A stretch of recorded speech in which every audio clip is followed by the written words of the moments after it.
Disturb कर दिया मेरा, है ना।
मैम नमस्कार। मैं हिंदी में बोलूँ या असमीज में बोलूँ? हिंदी में बोलने से बाहर भी जा सकता है, कोई भी लैंग्वेज चलेगा।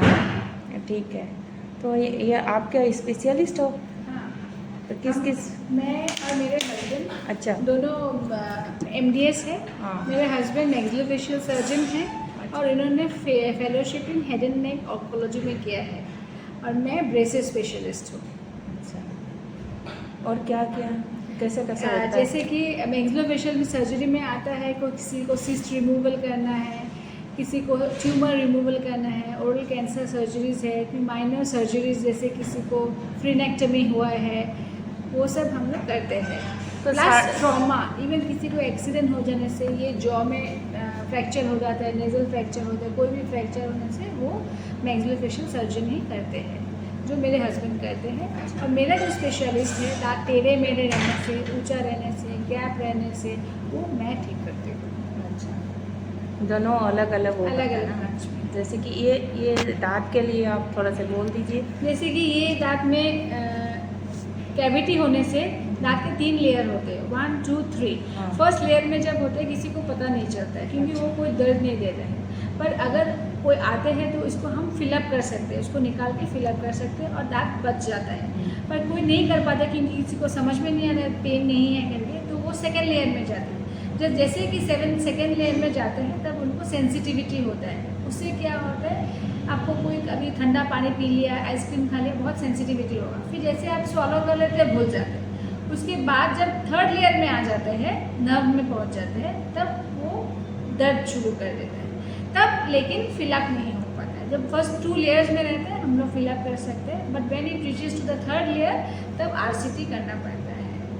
जैसे कि आपने बोला घाव भी होता है अंदर में, वो मुंह भी में करता ओरल है। कैंसर भी होता है। अच्छा। किसी को पता नहीं चलता है, या बहुत दिन क्या है दांतों से टक्कर खाते खाते वो कुछ फ्रिक्शन घिस जाता है। हाँ, घिस जाता है, तो जीभ में कट जाता है, कट लोगों जाता को है। पता नहीं हाँ, चलता हाँ, है। हाँ। पर एक कोई भी अल्सरेशन 21 डेज के ज़्यादा है, घाव सूख नहीं रहा है, तब वो कोई नॉर्मल घाव नहीं है, that can be a cancer.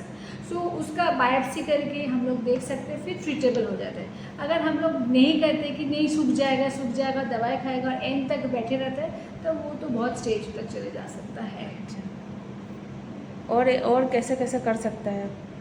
जैसे कि we do all the procedures of dental surgery, everything. ठीक, हाँ, ठीक। नॉर्मल जैसे ये तो हमारा स्पेशलिटी है। बाकी दांत में ब्लीचिंग करना, सफाई करना है, कैप बैठाना है, और किसी को दांत लगवाना है, डेंचर। और एक जो मेरे हस्बैंड करते हैं वो है इम्प्लांट्स। आजकल क्या है, किसी का दांत नहीं है तो 2-3 प्रकार के हम दांत लगा सकते हैं। एक है रिमूवल, वो भी अच्छा है, तीनों ही अच्छा है, जिसका जो अच्छा लगता है वो लगाना चाहिए। तो आजकल जो अवेलेबल है वो हम लोग सब करते हैं। एक है रिमूवल, किसी को रिमूवल चाहिए तो हम रिमूवल देते हैं, किसी को फिक्स चाहिए तो दोनों दांत कट करके लगाना हो तो उसको फिक्स बोलते हैं। और एक है कि कोई दांत का आजू बाजू दांत को सपोर्ट नहीं लेगा, डायरेक्ट जहाँ पे दांत नहीं है वहाँ पे हम लोग इम्प्लांट डालते हैं, वो अभी लेटेस्ट है, तो वो भी कर सकते हैं। आप लोग अवेलेबल कितना, मैंने सुबह हम से? लोग सुबह 9 o'clock to 7:30, अच्छा, और वो Sundays till 2 o'clock। 9 to 2। Thank you. और 24 घंटा गर्म चीज नहीं खाना है, ठीक। एक ब्लीडिंग रोकने का टैबलेट खिला दिए, कॉटन को 1 घंटे बाद फेंक देना, 4 बजे है 5 बजे फेंक देना। खाना 1 घंटे के बाद कुछ खिला सकते हो आप। ये सिलाई कितना दिन में? 7 दिन बाद पूरे। इधर ही आना है ना?